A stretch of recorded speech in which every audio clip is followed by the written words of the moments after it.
Okay, good morning. We're back. I think we're going to be good now. I think in remembering that we were going to reschedule for the 30 and not. Good morning. Good morning. Is my How head? are you?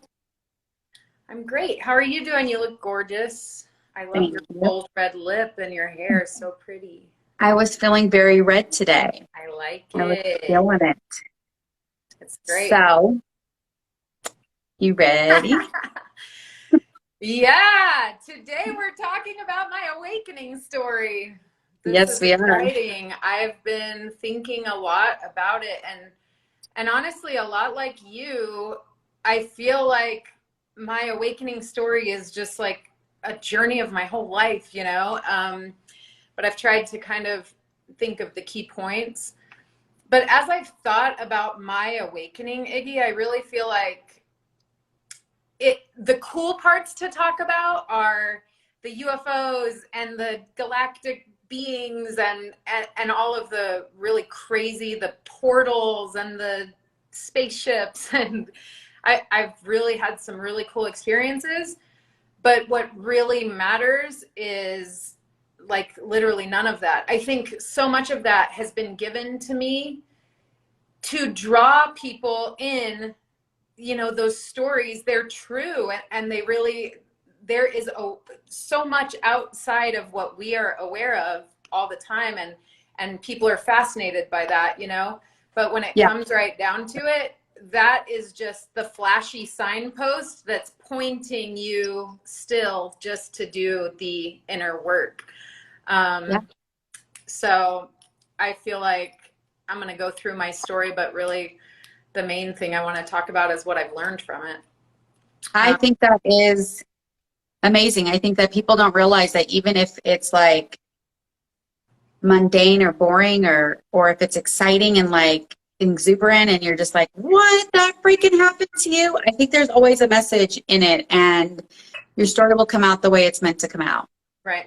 Exactly. So I'll start at the beginning. Yeah. um, I was born in Fairbanks, Alaska in 1983, and my childhood was a lot of change, a lot of chaos, a lot of trauma up until the age of 8. My mother and dad had a ton of chaos and negativity, and there was all kinds of awful circumstances in my life up to the age of 8. So many scary situations where this little girl me was absolutely terrified, didn't know if I was going to be okay or not. So many times where my nervous system was just rattled for literally like days at a time. And so that became my regular way of being. And I didn't even realize that until the last couple of years. But through that all, I never realized how guided I was through that. But I remember a lot of times just having,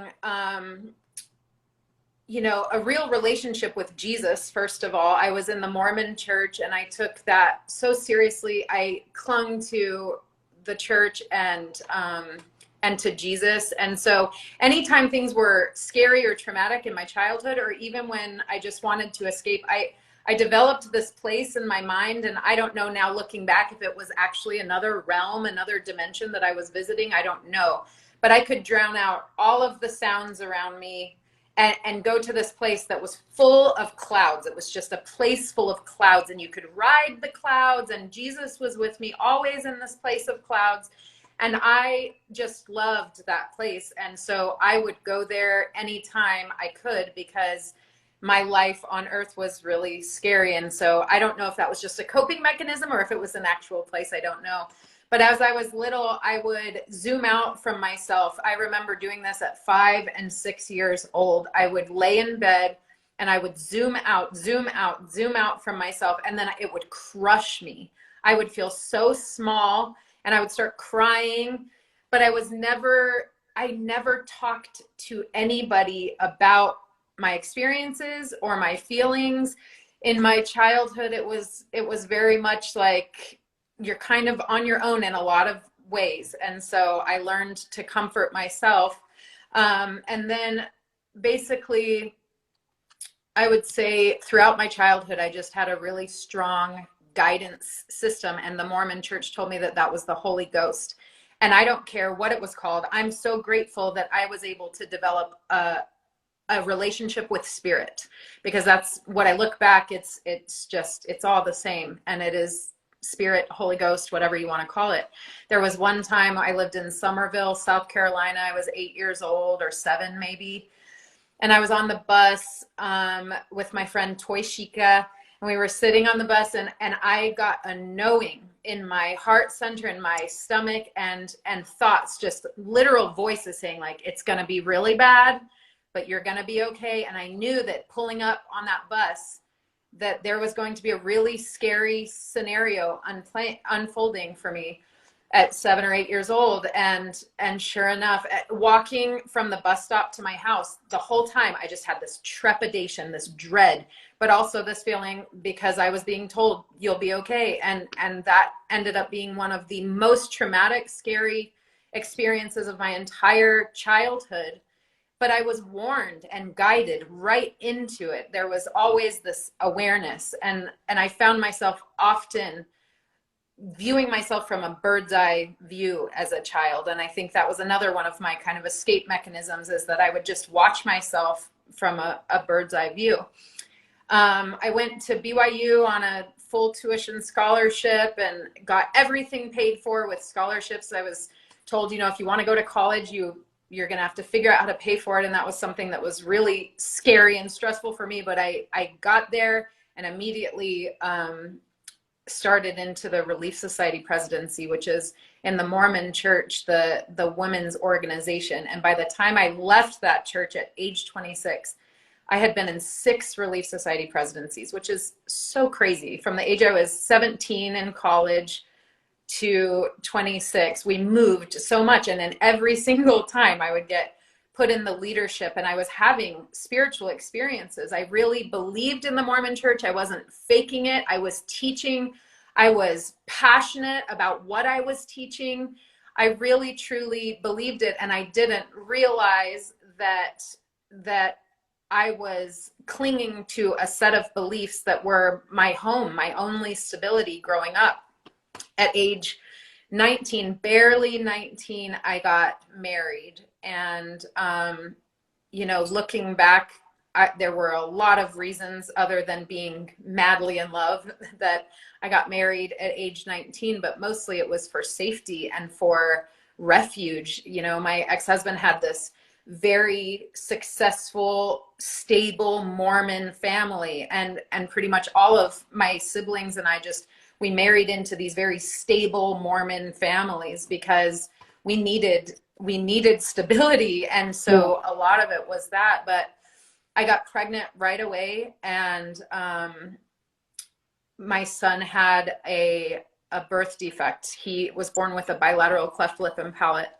And that was a whole new set of challenges. So I went from having so much trauma and stress, but nobody would ever know it. I kept my shit together so well. I was always a perfectionist. I was always, the straight A student. I tried to do my best, and really, I was just trying to earn worthiness that whole time. I was just trying to be okay in the world, But by the time I was 21, I had a little 1.5, 2-year-old boy. And my whole left side of my body went numb completely. And I started having these shifts in my vision, just terrible vertigo, but also these shifts that would make me feel like I was falling. And then when I would try and catch myself, I would end up falling. I fell down the stairs over the next few years so many times. It was horrible when I had my second child. So when I got diagnosed, they told me it was absolutely going to put me in a wheelchair in 10 years or less. Or fewer. They said that I had lesions on my brain, but I also had multiple lesions on my spine, and the spinal ones will take away your mobility. And so to prepare for that, they told me not to have any more babies. It would be way too hard on me. But all I ever wanted in my life was to be a mother to a lot of children. And it was a huge part of my value in the Mormon church. In fact, after I had 4, I still felt like I wasn't good enough, that God would want me to have more, that it's kind of an underachievement to only have 4 kids, which is so ridiculous. But that was my Mormon mindset, you know? Yeah. So I got diagnosed with MS, and that set me on a path to fight for my freaking life. I wanted more children. I did not want to die young. I did not want to be in a wheelchair. You know, I weighed 70 pounds more than I do now at the time. And I was not healthy. I was not eating well. I was not happy in my marriage. I was just sacrificing myself like the ultimate giving tree to everybody. I had no ability to say no. And so I really had to start looking hard at my lifestyle, my stress levels, and that kind of set me on a path toward very subtle self-care. I didn't really learn how to take care of myself until the last year or 2. But it really set me on a path toward figuring out what healthy eating is, and how my body responds to food, and how stress affects my life. And so that was a really big turning point. But because I was diagnosed with MS, I decided to have one more baby. And then I thought I was done having children. And I loved to go to the Mormon temple. It was my sacred space. It is this beautiful, quiet, serene place that you have to be worthy to go into, which is so ridiculous. But I used to love to go there because I used to be worthy. And it was my place of refuge. And so silly. But twice in the temple, I saw my children. So I thought I was done having children after Thomas. And I was so attached to my baby Thomas because I thought this was the last baby I would ever be able to have. Yes. And then I was sitting in the Mormon temple and I saw Anna swinging on a swing. I knew that I was going to have a daughter. I knew that, you know, my 2 boys had red hair. She had brown hair. She had blue eyes. I wrote it in my journal. I knew exactly what she looked like. I didn't need an ultrasound. She was there. And then, so I had her. Within a month, I conceived. And then I thought for sure I was done after I got my girl, and I had 3. And then sure enough, I had another vision in the temple sitting there, saw another brown-haired boy that was supposed to come. And within a month, I was pregnant again. It was so wild and so crazy. But when I was pregnant with Anna, I was asleep in Alpine, Utah. We were living in my husband's aunt's house at the time. And I kept hearing this sound. And I always make the sound when I tell the story because the sound was so distinct. It was like kind of like a didgeridoo. That's really kind of what it sounded like. Every time I hear a didgeridoo, I'm like, that sounds like a UFO. It's so hard to play. Oh God, I know. I can't even imagine. I didn't even try when I was at your house. It looked intimidating. But I was lying in bed. It was like 2 or 3 in the morning. My husband had earplugs in and he was sleeping. This was before smartphones. This was in 2007. And so I was 23 years old, I believe. And I was pregnant with my daughter, Anna. And this sound was really faint at first, this sound. And then it didn't really wake me at first. It was just, but it was so gradual and it just kept getting louder and louder. And eventually it was so loud that it was just like, what the hell is that? You know, and I had to get up and see. So it got to the point where it was just overpowering. I step out of bed and the window's right next to our bed and I peek through the blinds and Iggy, I shit you not, there was a giant ass UFO right in front of my face, like right there, metallic. I believe it. And I didn't even believe in, I keep hitting my microphone. I didn't even believe in UFOs at the time. That shit freaked me out. I didn't tell anybody other than my close family. I couldn't sleep for months, you know. Anyway, it was hovering there. It was probably, I don't know, 50 feet long or something. I don't know. It was like taking up the whole backyard. and it was hovering there, and it had lights on it, colored lights on it. And then I start rubbing my eyes, and I'm screaming at my husband, honey, honey, I'm like shaking myself like, oh my gosh, you know. I said, wake up, get up, there's a UFO, and he's, trying to wake up with earplugs in. Of course, we don't have a camera right next to the bed or anything. And as I'm trying to wake him up, it starts lifting up. And there was an Asian pear tree in the back left corner of that yard. I can picture this moment like you're there right now. Yes, it was so crazy. It brushed the top of that Asian pear tree as it went by. I'll never forget watching those two things just interact in that way. Like, it's real, like it's there. And by the time Jake got out of bed and was at that window, I could still see it. It looked like a big star, but he couldn't make it out in the sky. And oh my God, I mean, I searched and searched, like UFO sightings, Alpine Utah, the day, like it was so, it freaked me out. Yeah, I really did. I was like, I had no idea what to make of it. And so then no more UFO sightings. That I really didn't even tell anybody about that. I wrote it in my journal, told my family, and throughout my entire first marriage, my entire childhood, I just really was quietly, silently suffering with severe depression. It was something that my mother struggled with. And when I was a child, I remember her lying on the floor and just crying and crying, and me feeling just helpless for that and not knowing what to do, and rubbing her feet and tickling her back. So for me, putting my children through that was never an option. I have always kept my shit very locked up. It's always been like, I'm suffering silently, but as I'm going through the motions of being this very high functioning adult, secretly I am fantasizing about killing myself all the time, even though it's like I would never want to leave my children or leave my family. Anytime anything would go slightly wrong, I would fantasize about suicide. I didn't even know what suicidal ideation was.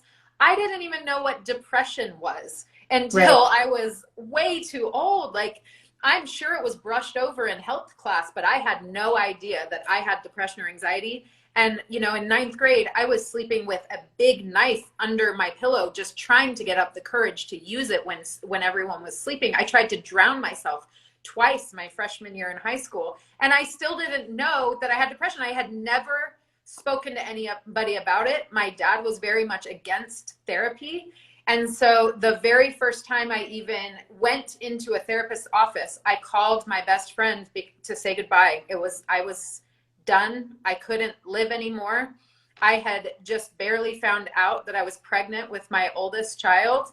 And and that was all I ever wanted. But I felt like I was going to be a terrible mother, and that this child was going to be better off if he didn't make it through me, because I had no mom growing. My mom left when I was 8 years old, and I felt so inadequate, and I was beyond the depths of depression. And my best friend Christopher literally saved my life that day. He's like, basically told me to shut the fuck up, and that he was not going to get off the phone with me until I was inside of a therapist's office. And I had never been inside of a therapist's office. And he didn't hang up the phone with me. And I get emotional thinking about it. Thanks, Christopher. Because I wouldn't be here if it weren't for that. Depression is so real. It is so real. And I'm so grateful now that I can tell my story, because now I get to help people overcome depression, which is and it is running rampant. And one of the most exciting things about the work I'm doing is helping teenagers, because they are really suffering right now. Anyway, suicidal ideation and depression were a huge part of my life. Nobody ever knew it. Not even my own husband was aware of what I was struggling with. I was secretly attracted to women and had not even come to terms with any part of that. I was sexually extremely traumatized and totally fucked up. I mean, I had 4 children, and this is very personal, but it's a huge and important part of my story, that 4 children and left a marriage, and I still had never in my life experienced an orgasm. I had never in my life touched my own body. And That that's is so some common. real crazy sexual suppression. And within religion, it is extremely common and not talked about that women don't have any pleasure.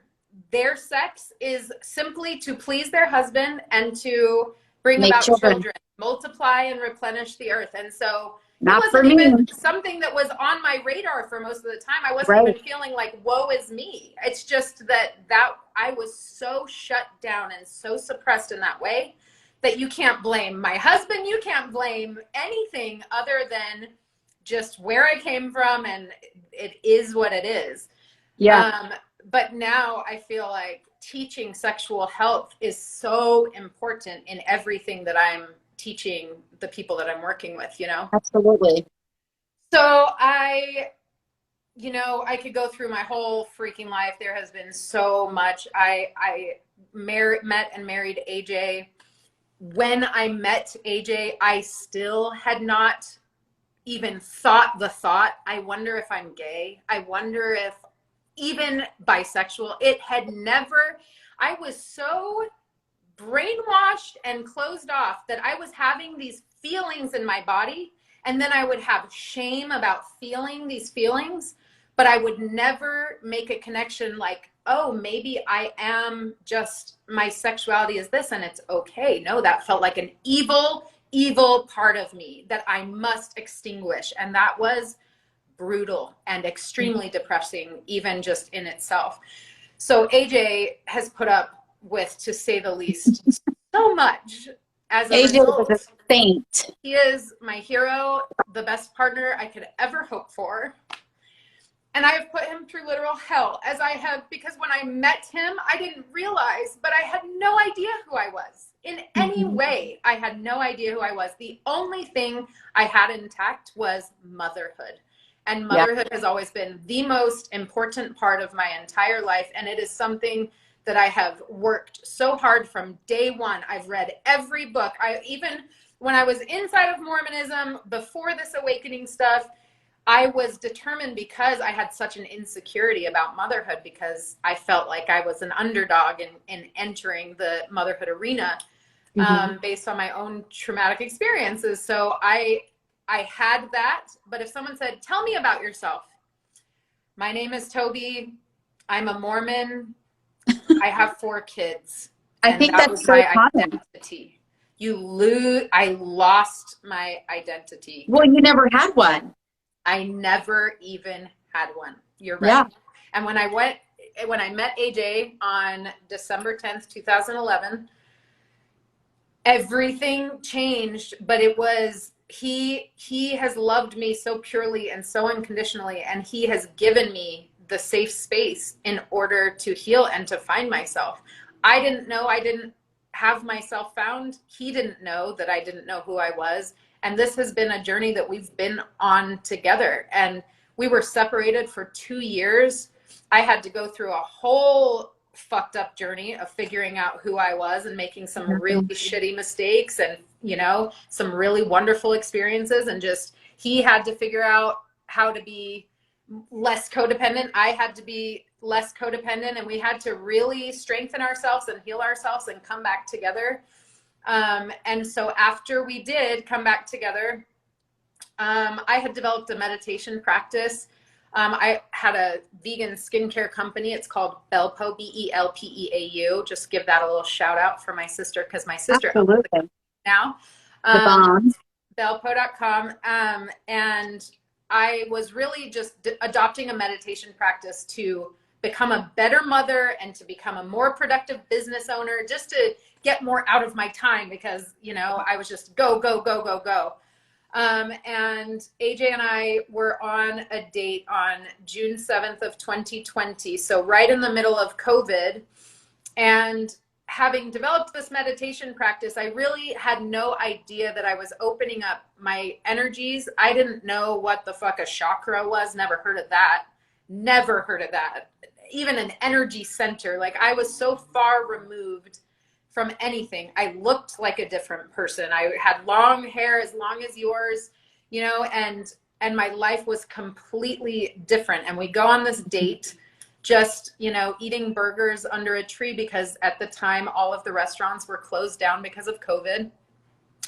And we're sitting there, and AJ notices first, like, everything. He's like, did you just notice that everything just went really calm? We were at a park right by our house and sitting under a tree, and I didn't notice it until he said it, but there was this really interesting stillness that was happening. And so I was like, oh, wow. Yeah. And then we just kind of breathed, and we're just enjoying this just stillness. And then I felt this pull, and I can only describe it as like an energetic pull. I was being pulled, and I got pulled into a trance, and a lot of it is kind of blurry, but I remember sitting when that happened. And then I remember standing, and every tree around, as far as the eye could see, there were mountains in the distance and little tiny trees, and they had huge auras. It was the craziest thing. I had never connected with trees. I had never studied trees. Looking back, trees were actually really important to me. I was proposed to under a tree. I had a favorite tree growing up at my grandma's house that meant a lot, that brought me a lot of comfort, but I had never really thought of myself associated with trees in any way. The Giving Tree was on my dresser at the time. It was my favorite book.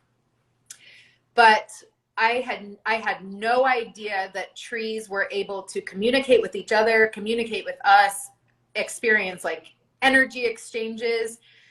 And looking back at it, I mean, it still just like blows my mind. And I still cannot put into words what happened that day. But for like 90 minutes, AJ, you know, he wrote part of my book because his perspective on this is so different from mine. He says that my face completely changed. I looked like I was a different person, and that my voice completely changed. I sounded like a completely different person. And for the next year, off and on, I had a really raspy voice. It totally changed my voice. For a full year, my voice was not normal. It was so interesting. But from my perspective, I was just taken into full-on visions where I was aware of my human body, and I was aware of AJ. And so as I'm seeing these visions, I'm illustrating it and narrating it for AJ, like, oh my God, I'm crying, snot, sweat, tears, just taken away. So there were several things, but one thing that they showed me was my whole childhood. They whisked me past through my entire childhood and showed me trees and trees and trees, me walking past trees, and the trees being aware of my presence, and them just letting me know that they have been aware, that they were sort of raising me up this whole time.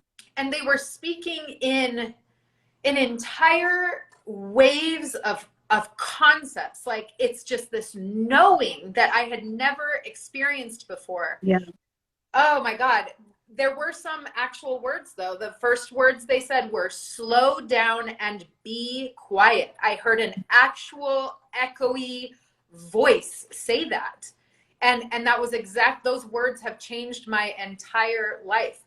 They showed me burial traditions. I had never in my life thought about the way we bury dead bodies in this country. Never thought of that. They showed me cemeteries, and their message was, this hurts our earth and this makes us sad. We're weeping over your burial traditions. And then they showed me groves of trees and saying, there is a better way. There's a better way to bury the bodies, become one with the earth once again. And they told me I was going to write a book. They told me that I could go between the worlds. I had never heard of shamanism.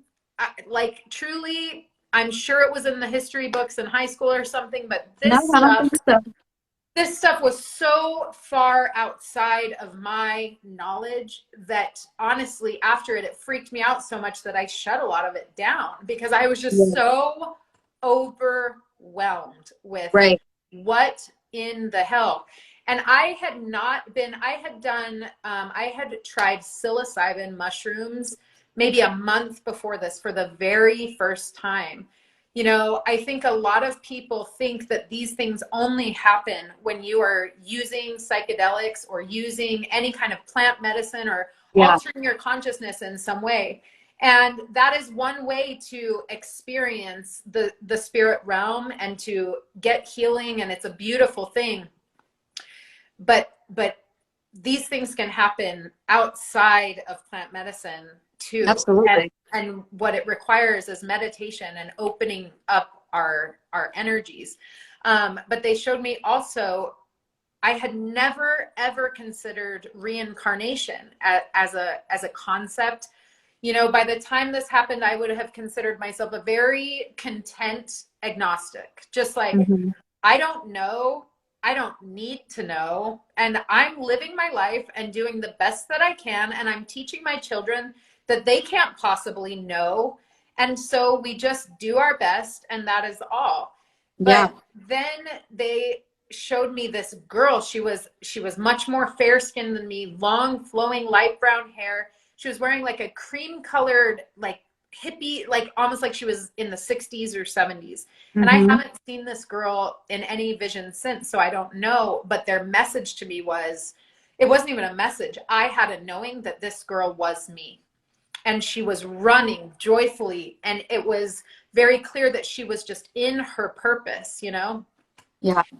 And then, oh my Lord, this, you know how on like maybe a horror movie or something, there's like a sucking, like everything goes to blackness, like, Yeah. like a sucking, you know? Yeah. Holy cow, that's what happened. This young, she looked like she was maybe like 16 or 17, just in her glorious purpose, whatever, her happiness, and then sucked away. And the trees, then they communicate in these wild waves of emotion. And so then Yeah. I'm weeping. They're just weeping, weeping, weeping. And so then I'm weeping. They're putting these energies into me, and I know that they were so sad that this girl was taken unexpectedly. And then they Oh, said, we okay. rushed you back. We rushed you back, they said. And it was kind of a sloppy existence, this rushing back into this life again to try and do whatever I'm meant to do this Yeah. time. And there was just this knowing about all of it, that was me, and that I died, and that now I'm coming back. It was just so crazy because it's not specific words, but you know so profoundly, more profoundly than if they had said words, you know? Right.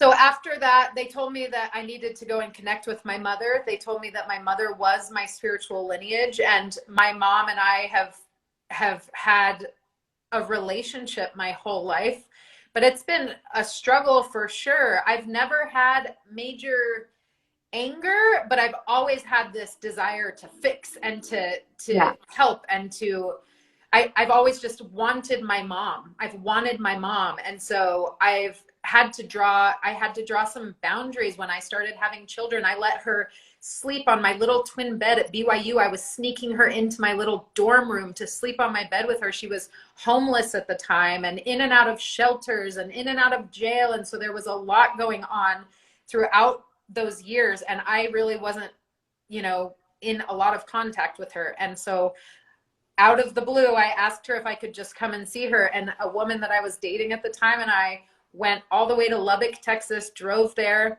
and spent that time with her. And that entire drive there and back, which was like a 2 or 3 day drive each way, Hmm. these spiritual waves of insane, like I was having visions, but I was also having these waves of knowing that weren't visual. They were extremely emotional. And my girlfriend at the time was so understanding. In fact, when I came to her and said, did you know that trees can communicate? And I had this experience. She actually had a TED talk that she sent to me right away and was like, oh yes, trees are amazing and blah blah blah. She's very science minded, and she Hmm. had a lot of knowledge to teach me about trees, and so she was kind of placed in my life at this time and was a huge support to me through all of this. So she's driving, and I am having these insane waves of empathy for each one of my sisters, each of my brother, of my mom, of my dad, of my grandparents. Just they are these experiences are just coming through me, and it was an overwhelming time. It really Yeah. was an overwhelming time. I have 7 children. I was still trying to run a business at the time, and I didn't know how to make sense of any of it. And then after the ceremony of the trees and that trip to see my mom, every single time I would meditate, I was having insane visuals. I saw Shiva. I didn't even know Shiva was Shiva until I saw that same being in a crystal shop and was like, Yeah. I've seen that thing, whatever that is with all the arms and beautiful. I saw That's so so many crazy like, because I grew up with Shiva. Like that was a big part of yeah, my so knowing as a child. I just love it. and you know, you had so much knowledge that you have been such a huge part in helping me, because I was so, you know, completely against any kind of tarot cards or crystals or energy work, or even Reiki would have been something I would have kind of distanced myself from, you Yeah. know. And so it was all very overwhelming, and even in my meditations it was so intense that I was starting to shut it all down, because I had a very logical brain and I had to know what everything meant. What does it mean? What does it mean? And it was so frustrating because I didn't, there were no answers. There's no way to make full sense of all of this. Maybe a month or two later, we were going to bed. AJ and I were going to bed, and before bed, I was straddling AJ. We were fully clothed. It wasn't like a sexual thing, but we were just like going over our day and talking and catching up. And so he was laying and I was straddling him. We were having a conversation, whatever. I put my hands on his chest in a way like this, and just was Mhm. like pushing on him, just, you know, as kind of affection, just being whatever, you know. Yeah. And I was sucked into the first portal of my life. And that shit was crazy. It was a school night. It was, you know, and AJ had to be up in the morning. And I all of a sudden was flying through stars. It was a galactic portal, like they have it on movies. I've, you know, and what's so funny is that I never watched a fantasy movie. I hated fantasy. I had no imagination. Anything with dragons, fairies, wizards was like, no. I know. Yeah. And now all of a sudden it's happening, and AJ always laughs at me because it seriously was just a rule. Like if it has a dragon, fuck that. I'm not watching it, you know? And now I'm just like, I want to see all the dragon stuff because I've met 2 dragons now, you know? But this time I was flying through a portal, and it was literally like a cylinder of stars, and I was flying through it fast. And so I'm again weeping, sweating, snot, just Mhm. sloppy as fuck, just like, oh my gosh, you know? And I'm Yeah. telling AJ, I'm in a portal, I'm in a portal, you know? Yeah. And and then at the end of this portal, everything went white, white, bright, bright.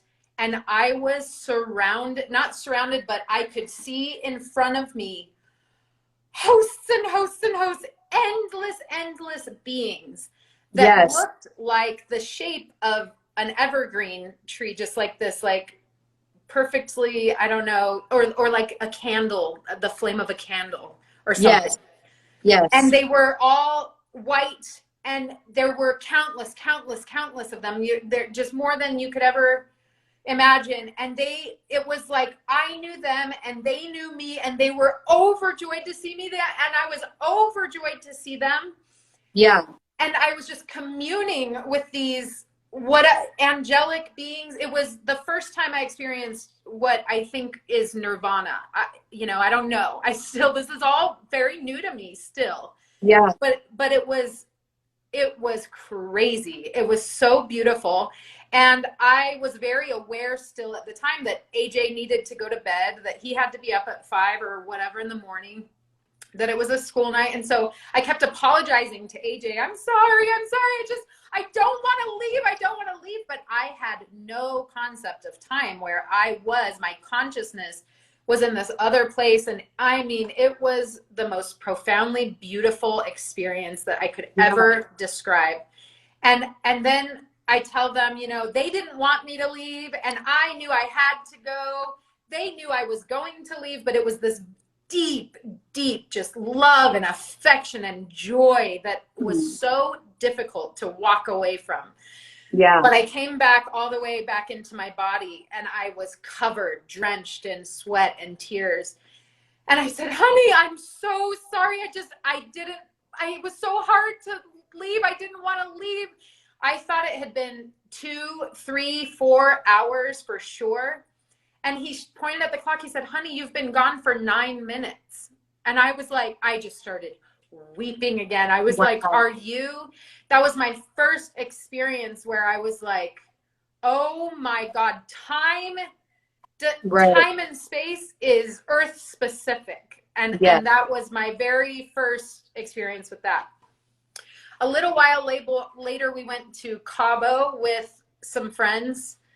And in Cabo, the night before this happened, AJ and I had the most incredible experience with this UFO. There was also this orb that was hanging out with us over the water, this green orb. You see blue, and I see tons of green orbs. But it was such a magical night where AJ was opened up. One of our friends, an ancient being, came through our friend. His face completely changed. AJ and I both saw it. He gave us this he told me this were his words. He said, Toby, there is no beginning and there is no end. And he literally looked like a square ancient Mayan statue. His face was like one of those ancient beings. Yeah. Well, the next morning after that, everybody in the house was sleeping. It's this beautiful home that our friends have overlooking the ocean. And so AJ and I, our bedroom had a balcony overlooking the ocean that I loved to meditate on. So everyone else was sleeping, and it was about 7:30 in the morning, and I went out on that balcony and I was meditating. And I opened my eyes, and there were these beings that now I can see around me all the time if I'm relaxed, But they were moving above my head, almost like they were being controlled by a joystick, like zun, zun, zun, zun, zun, zun, zun, like that. It was very interesting. And they're very complex beings, but they're like made of they look like a bubble or something. It's like white on white, but they're so complex and they are very distinct. And then they have like little gray parts where I think are maybe their chakras or energy centers or something. Yeah. But there were so many of them, and they were going behind. There was these slats above my head on the balcony, and they would go behind the slats, and then they would come back out, and it was the craziest thing. And I just thought, this is so interesting. And I just breathed and just observed.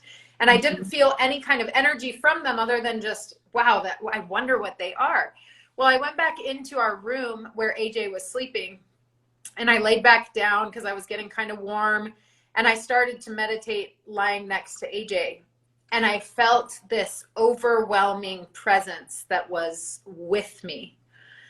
And this presence asked me in my mind if they could take samples from my body. And in my mind, I responded that as long as it was, never going to harm me or my children or anybody else, that, they could absolutely take samples from my body. As soon as I gave the okay, just in my mind, I was flying through another portal that was completely different. Yeah. And as I'm experiencing all of this, before I was in the portal, as this being is letting me know that it is there with me, AJ starts convulsing, just convulsing, completely out of control. And we had noticed before this that when I was having these experiences, if I'm touching him, the energy is so out of control that he jerks a lot. And so I have to disconnect. And so they it woke him up. He was jolting so much, and I wasn't really paying much attention. It woke him up, and he said, what's going on? And the being told me, don't tell him what we're doing right now. Just tell him to go back to sleep. So I disconnected. My leg was touching his leg, and that's what was causing that. So I moved my leg, and he went back to sleep, and I just said, nothing, sorry. I'm just meditating, you know? Then he goes back to sleep, and I find myself in this portal. Iggy, this portal was so crazy. And it was not until recently that I realized that I think I was on a ship. Through Dolores Cannon and QHHT, the first video I saw of that, I was like, oh my God, they're describing something that sounds very familiar to me. But at the time, all I know was that this portal was the whitest white of anything I've ever, this white doesn't exist in this realm. It's so crisp and clean and clinical, just like clean. It's not glowing white, it's like shiny white, like clinical white, you know? And so as I'm going through the portal is creating itself as I'm going. So when my feet get to the bottom of one slat, it adds another slat. So the portal's creating itself as I'm flying through it, which was totally different than the first one. Completely different, but very much a cylindrical portal. The last thing I remember is being in an extremely white place, and there's movement around me, and I can't remember anything about the place I was in other than I just remember thinking, like, I've never seen a place so white and clean. It was so clinically white and clean, like the cleanest hospital room you could ever imagine or something, but white, white, white. And then I saw then it was like I was inside of my body, and I saw what was taking samples. It was these gray spheres that looked kind of like those like candy melts that when you're decorating a cake, those like Wilton, those candy melts, that's what they looked like. And they were landing inside of my body at an angle, like they were landing in sand or something, and then pulling out, and whatever they pulled out had a sample in it of whatever, I don't know. That's all I remember. When these things are happening, they erase a lot of the memory. Of your memory. Mm-hmm. But I kept seeing those beings that I had seen on that balcony. I'm very familiar with them, but I didn't realize any of this was connected. You know, it's like it was all happening in these weird things, and then now it's all coming together because now these beings have introduced themselves by name and really started working with me. But at the time, I was just like, what the fuck does this all mean? You know, and so there are so many different experiences I could tell you about. Everything has been so wild and so crazy, but the biggest part of it is that through all of this, it broke me wide open into facing the ugliest parts of myself, the trauma. They told me I have work to do, you know? And I got to work, and it has been really, really difficult. I've really just had to remove myself from so much of what my life was before in order to break down all the pieces and figure out what is real. And then, you know, it's like you go into this cocoon of healing, and in the cocoon, the caterpillar is nothing. It's not a caterpillar in that cocoon. It literally becomes mush. And I feel like I know what that feels like. I hit rock bottom multiple times in the last couple of years where it just felt like it was too hard to keep going, to open up these old wounds.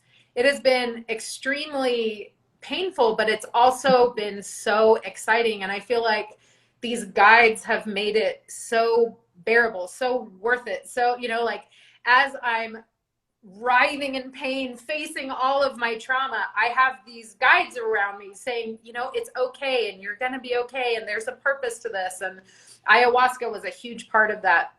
During ayahuasca, I saw the same beings that I saw when I had done psilocybin. And so throughout this journey, I started working with psilocybin. And so I would say, I have no count, but I would say it's probably been like 8 to 10 times now where I have gone in a very ceremonial way, all by myself, deep into meditation, using the Johns Hopkins therapeutic psilocybin playlist that you can find on YouTube. Yep. Blindfolding myself, taking 3.5 grams of mushrooms and blindfolding myself and putting on these noise canceling headphones and allowing myself to go completely into that healing space. And it is heavy. I mean, there has been trauma that has come up that I didn't even know was living inside of me. And that is such a beautiful thing, because once you can recognize that blockage and release it, it truly is no longer there. You are free Physical to weight. Yes, Physical weight release. actual physical weight. And it's funny that you say that, because throughout this process too, when the ceremony of the trees happened, I was probably 30 or 40 pounds heavier than I am. And what happened after the ceremony of the trees is that my body started rejecting certain foods. It was like I was being taught how to care for and connect with my body. And I've learned so much about connecting with and caring for your body as part of the healing process. This is the vessel. And so as a result of this awakening process, my body has regulated itself. I freed up so much energy, and it literally is physical weight dropping off of your body. It's crazy. Yeah. So the last experience I'll tell you about, which was very recently, was one of the most profound of my entire life. And AJ and I were staying at a hotel in Scottsdale, the Scottsdale Camelback Resort, and having a little staycation with our family. But for the first few days, it was just AJ and I, and we decided to do psilocybin. And so our intention was to just have this connecting with each other night, maybe listen to music and laugh and cry and just connect and hold each other. But it ended up being a pretty brutal session where the medicine was heavy in our systems, and we were both so much more nauseous than we had ever experienced on psilocybin. So it ended up just being, it was nighttime. We ended up taking it at 8:22, we noticed, because that's AJ's favorite number, 22. Of course, it's 10:22 right now. Of course it is. So we take it at 8:22 p.m. and for the next few hours, we're both just kind of working through it. I'm having visuals, and my guide is there, and I'm very aware of her, but it was so miserable and so uncomfortable that we were both just allowing the medicine to work through our bodies. We weren't having regrets or anything. We were very much aware that this is energy work, and we were grateful that it was cleansing our energies, but it was not pleasant in any way. So at about midnight or 12:30 or so, we decided to just go to sleep. And my guides, one of them, the main one that was there in Cabo, that has been with me so much now, has taught me so much, and she's obsessed with her name. She loves her name. Most of these guides don't have names. They don't care about names, but she lets me know that she is there by saying her name, and her name is Jesus Kate. And I love her. I love her. Again. And it has nothing to do with Jesus of Nazareth. She doesn't give a fuck what you think about her name. She loves her name. That's her name. But yes, but she was being, it sounds rude to say obnoxious, but these beings, they do not have human manners. They're so funny. And so she was inserting her name into all of my thoughts. And on mushrooms, you're having like thoughts about your thoughts about your thoughts, and that shit goes deep. And she was like, Jesus Kate, Jesus Kate, Jesus Kate, Jesus Kate, even inserting like her name between the syllables of my thoughts. It was like, what are you doing? And then the other one, who's Jesus Kate's like absolute partner, they are like twin flame souls, and they're always together. His name is Eepert, and he was flying around me making human burping noises. He's very goofy and silly, and he was literally just going, and I'm just like, oh my God, I'm too nauseous for this. What are you doing? You know, it Yeah. was so weird. But it was just, they were very much making their presence known. They were there. I was seeing a lot of visuals, but I was so miserable that we both just wanted to go to bed. Well, then I closed my eyes, and as I'm fading into sleep, an anaconda looking being appears right in my eyes. So my eyes are closed, and this being is so vivid, so 3D, has glowing green spots on it. And this is not a new being. This being is the being that introduced me to the dragons. Mm-hmm. And so I had seen this being. I recognize it's not a scary being, even though it looks like an anaconda. I was holding this snake. Oh my God, I love it. They're so powerful. They But really this are. snake, I was holding this the first time the anaconda being came to me. And so that one showed up again. And AJ was already falling asleep, and I was kind of torn, like, what do I do? Do I wake up? Do I interact? Didn't matter. I had no choice. He was there, and as soon as he made himself known, he entered into my body to where all I could see were the shapes and patterns of him. I was just taken away.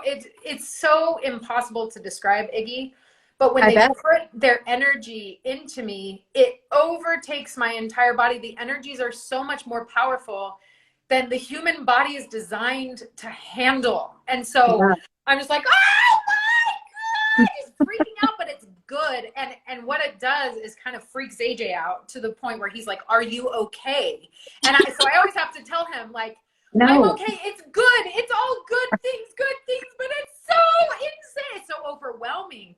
But Yeah. I lose all sense of my body completely. And so one after another, these beings start introducing themselves to me.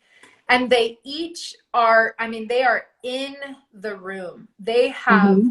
such distinct and beautiful looks about them. They're so unique. So the anaconda one was first. Then there was this other one that was like a coral reef. It was just like millions of tentacles, this like purple, magenta, beautiful color. She came and took over my body so that all I could see was blue and purple and magenta. Mm-hmm. And the Your aura experience color. of being this creature was there aren't words to describe it, but it felt Right. like what it must feel like to be like a coral reef floating in the ocean or something. It was Mm-hmm. so beautiful. But then there were others that were erasing my memory of anything that was happening. There was this one that was a spider creature, but when she came in, she was very adamant to let me know that she was not a scary spider, that she was aware of the human thought processes when it comes to spiders. So she wanted to make it known that was not what she was, but it was like a big body with just millions of tentacles coming down, black and gray, and lights, like literally, what is it called? The bioluminescent lights. Yes. They're all so distinctly different, and they were introducing themselves one at a time. So Wow. some of them would come into my body. Two of them let me remember the entire thing, the coral reef one and the holy chief one that I told you about before. Yeah. But they would speak through my vocal cords. So this was the very first time that I experienced channeling, where I don't even have a recollection of it because my mind and consciousness were taken over by the being that was using my vocal cords, but they were talking to AJ. So AJ's experience of this night was very different from my experience. My voice would completely change. He would ask them things and they would answer through me, and they would speak in a way that was like choppy English. Like there was a time where he told me that they said something like, Toby is fine right now. She is doing fine. Stuff like that, where it's like almost robotic, and they're just like working to get the words through my vocal cords. It was so crazy. But I would just be experiencing like this whirlwind of energy, and it felt like a portal but not a cylinder, just like, oh Yeah. my God. And it was so magical. They're just buzzing me with this insane energy and these beautiful visuals and messages. Every single time there was a message and a concept that they wanted me to understand, Yeah. all through just concepts and telepathy. It was so crazy. One time he asked, what do you think of me? He asked one of the beings, this one that looked like a seahorse, what do you think of me? And they whipped me out of my body and showed me AJ as they showed me him naked, crouched down on a hill with like a sunset behind him. Yeah. A beautiful thing. It was just like him in almost the fetal position, but on his knees. And then that body turned into this glowing black crystal that they see him as. And their message was, you are her anchor. You are her anchor on this earth, her protector. It was, and so then they pulled me out of my body so far that I could just see this cord and this crystal, this speck of a crystal. And I knew that it was AJ, but it was so far away. But what they were showing me was he's my literal anchor to this realm. Every time I would come back to my body, it was literally the craziest experience, because I was 100% outside of my body, not even having an awareness. I couldn't use my own human brain when they were in there. And then they would put me back and I would have instant nausea, sweat, like, you know, the nausea of the psilocybin was all of a sudden there. I could feel a heart in my chest and a brain in my head. And I'm like, oh my God, I have a human body, you know? And then another one would show up. And it got to the point where it was getting to be overwhelming, because, you know, I learned after this happened that we can set boundaries with this kind of thing, that I have to learn to set boundaries with these beings and these guides. At the time, I really did not know how to do that. And at one point, AJ asked, like, is this consensual? And this being basically laughed at him and said, we are all one. So I don't understand your separation mentality, basically, is like consent is not a concept that we understand, you know, but that's okay if they don't understand it. What I'm learning is it matters to me, and that I have to learn to have boundaries, even with the other side, you know, that's been really important for me to learn. And I think also, touching on that just a little bit, if somebody that happens to watch our live has experienced something like that, that erratic energy that you can't control, but it's not bad energy. If you have a facilitator with you, in your instance, it would be AJ. Can remind the beings, like, Toby has a human body and she needs to, let's regulate her body just a little bit. Let's calm down just a little bit so that her human body can relax. And I've seen this in person. Yes, I've seen this done in person, where they speak to the energies or these beings and they're like, hey, hold on, like, let's calm the breathing down. Let's cool the body off, because we are still human. Really, these bodies are still human. Like, you get outside of the human body, and I don't know if these beings have had human bodies or not, but they do not understand. They don't have human egos. They don't have human manners. They don't have human considerations. They laugh at you a lot. They're so interesting. They have such funny personalities, even though they really don't have like an ego about them. You know? Anyway, they did this whole thing where they showed me these insane ancient like coding. It looked like hieroglyphics or something. On this big like brass looking plate, and they lowered it down onto my body, and when they did, they told me they were imprinting me, and it was just this wild and beautiful experience, the most incredible sacredness that you could ever describe. And this last being was this, what I call now the holy chief, because he had the presence and the energy of like an ancient Native American chief or something, a gentle masculinity, so beautiful. And he created this temple around us out of feathers, brown and white feathers. And it was like glowing white from the floor. It was just this absolutely magical space that he had created that we were in. And he was reminding me of how what he was pulling through my vocal cords was, and it was a struggle. And I remember it. I remember this one. He really let me remember this entire experience. He was pulling through my vocal cords that anybody can do this. Anybody can experience this. Anybody can experience these energies. We want to connect with the humans. We want to connect, but you have to open yourself, and you can help people open themselves. You can help people. And so it was this beautiful message of these things are so sacred, but they are not meant to be kept a secret. That there's a big difference. They are meant to be shared in reverence and respect, but they are not to be kept. They want other people to connect with them, because these energies are healing energies. And when they put these healing energies into me and I share it with the world, then they're getting their energy into the human species. And that is what they want to do with as many people as possible. And so it's exciting for me to get to help people learn to do that. But through it all, I would say that the awakening process, I feel like now in the work I'm doing, I'm helping other people figure out how to live their lives.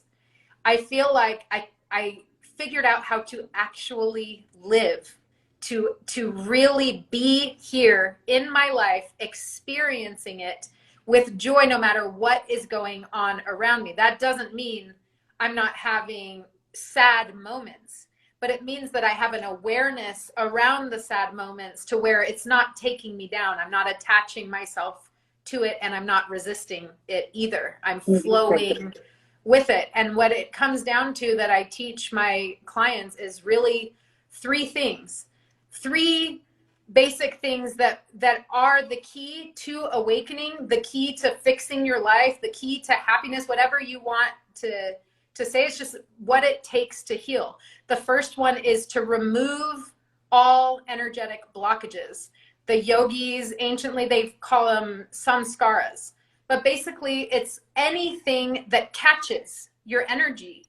Those things that have happened to you in the past, or that are stuck from even your lineage, your ancestry, are actual energy. It's actual atoms spinning in a stuck circle. It's energy that actually needs to be released. And there are so many different ways to do that.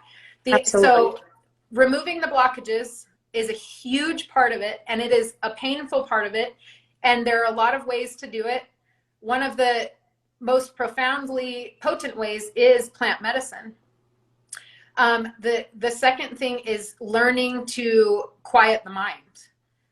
I think that's the hardest. It is. It is so hard, and it is a constant practice. But that learning to do that is so important in being able to live a joyful and happy life.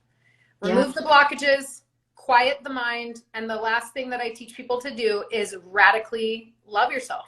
You have to really learn what that means. And there's so much work for all three of these pillars of, these three areas are the areas you have to tackle in order to get control of your life, to be fully awakened, to be here and aware and enjoying every aspect of your life, no matter what is going on around you. You have to become like the tree. Loving yourself radically, you look to the tree and you get everything you need as far as how to do that. Mirror work, body consciousness work, EFT, emotional freedom technique, hypnotherapy, Reiki, sound healing.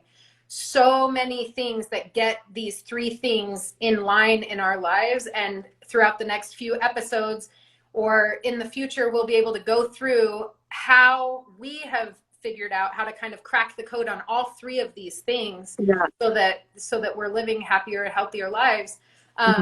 Basically teaching all of you the same things that I get to teach in my individual sessions. So really, Absolutely. like the UFOs and the beings and all of that, the portals, The and fun that's stuff. really cool and that's really fun and that gets people, interested. But what it comes down to is doing the work. It's learning how to remove the blockages that live in you until you actually release them, learning how to quiet your mind, and learning how to radically love yourself. That is truly what it comes down to. So as we end our live today, I think what would you say is like, how did you, if you could put it into words, because our awakenings are so incredibly different. So for me, it wasn't like I realized that I was having an awakening just by listening to my intuition, just by realizing that information that I had stored in my mind was awakening, right? Like, oh yeah, that makes sense. This was coming into my life this way. That's coming into my life that way. And recognizing that information, I could wrap my head around, oh, I think I'm evolving. I think I'm awakening. For you, how would you explain to somebody to recognize that maybe this is not a deep, deep depression? And I'm going to say this really quick because we are not doctors and we are not medical professionals, and depression is a serious, serious mental dysfunction.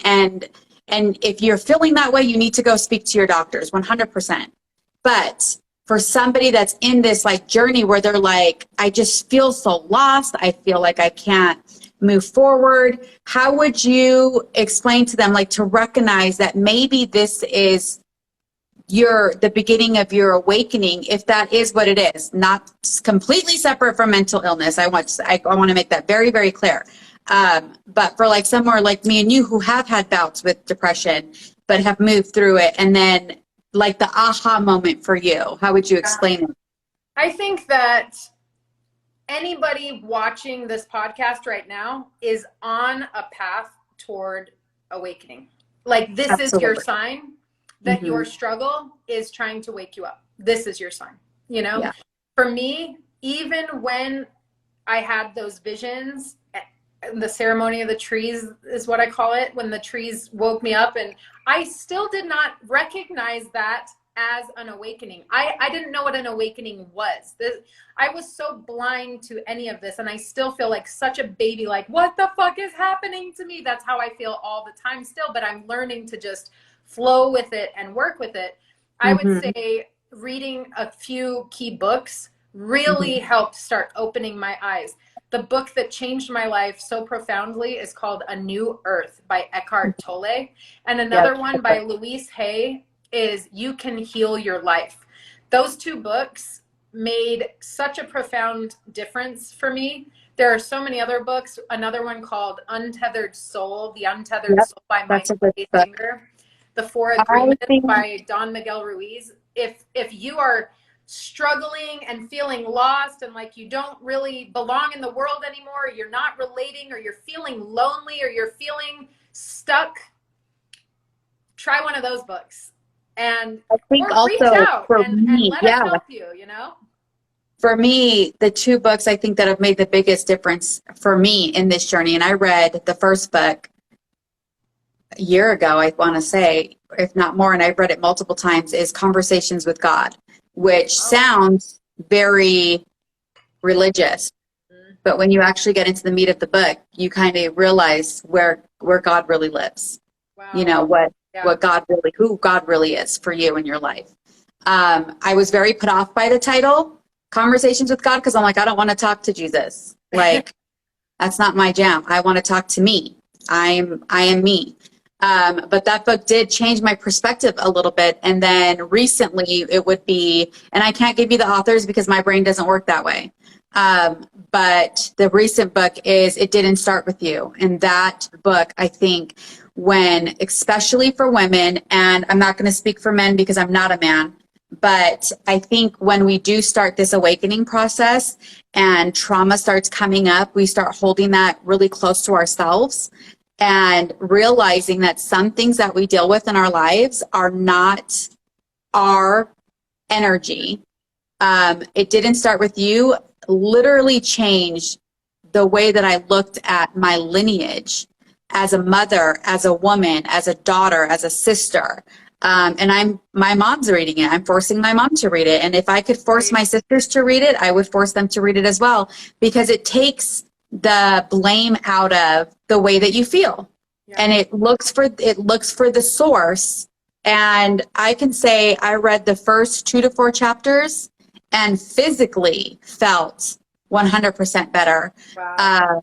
Dropped a ton of weight almost overnight, because as women, we do hold weight in different places, and it's just a really good book. I can't tell you who wrote it off the top of my head, because like I said, I can remember the title, and you're lucky if you can get that from me. So those are my 2 suggestions moving forward for women who maybe are not having such a magical, mystical experience into awakening, that might just be like teetering on the what's going on, or I brought this memory up, or all of a sudden the relationship with the maternal person in their life has just gone to shit, and they don't know where to look, and why is this real? What do I do? I think those 2 books actually, for me, and somebody that might be kind of on the same path that I'm on, those 2 books made a big difference for me in my life. And just to reiterate, like, everybody's awakening is going to be different. Like, me and you are night and day and night, black and white, purple and green. Like, we are so incredibly different, but so incredibly similar at the same time. The lessons that we're learning are very similar. The way we're getting the lessons are very different. And I think that's important for people to remember. It's so interesting that the lessons are pretty much always the same.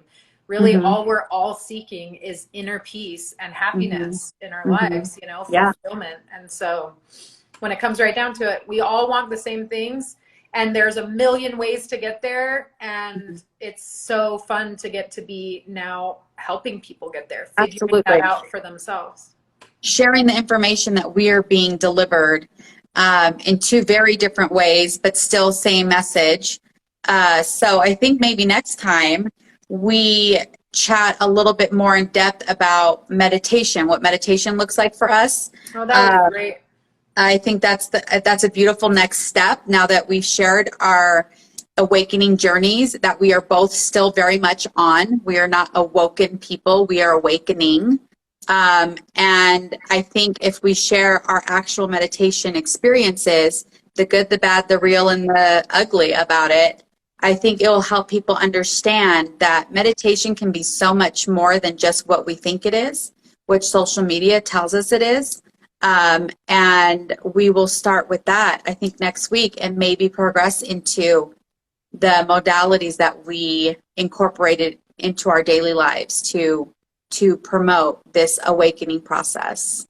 What do you think? I think that would be fantastic. I think that meditation is truly the foundation, and it's so simple, and we make it so complicated. Like you're saying, like, there are so many ways to meditate, and meditation becomes just kind of a way of life, to where it's not something like you're feeling shame, I should meditate, that's not going to help you, you know, but really just learning to incorporate it as a way of life. Kind of, I feel the same way about Reiki, where it's like, I'm doing Reiki all day. Everything is Reiki. You know, everything is quieting the mind and finding stillness in every moment, you know. Feeling the energy, yeah. Yes, yeah. So yeah, that's really what we'll chat next time. I think that's a good next step. So yeah. I love your face. I love your story. Your story always brings me chills, and I'm always just a tad bit envious of the way that you get your messages, but I love hearing them, and thank you so much, so much for sharing them with all of us. I just want to say that, you know, you say you're envious, but this has been very overwhelming for me, and you have been such a huge part of getting me through that. Like, you know, I talk about all these stories, but this shit has been hard, really hard, and very lonely and extremely disorienting. And there are times where I have questioned my sanity and said, like, what the fuck is wrong with me that I'm having these experiences? Maybe I'm crazy, you know, and leaving the Mormon church and leaving my marriage all at the same time so many years ago, my whole family thought I had for sure gone off the deep end. And so I don't have a lot of people who are who are convincing me I'm the, just the shit. And so you are such a huge part of giving me strength in this journey, because this stuff isn't foreign to you. It's foreign to my family. I talked to my dad about the beings. I told him about that experience, and he was so kind, and he wasn't rude, but he's just like, well, I don't get that. He's just very uncomfortable with it, even though he loves me, And so I'm so thankful for your sisterhood and your friendship, and for helping me feel less crazy. And so thank you. Well, I'll get my scuba gear, you get yours, and we'll jump off together. Yes, let's do it. All right. I love your face so much. I cannot wait to chat next time. Love you. Take care. Love you. Bye, everybody. Bye.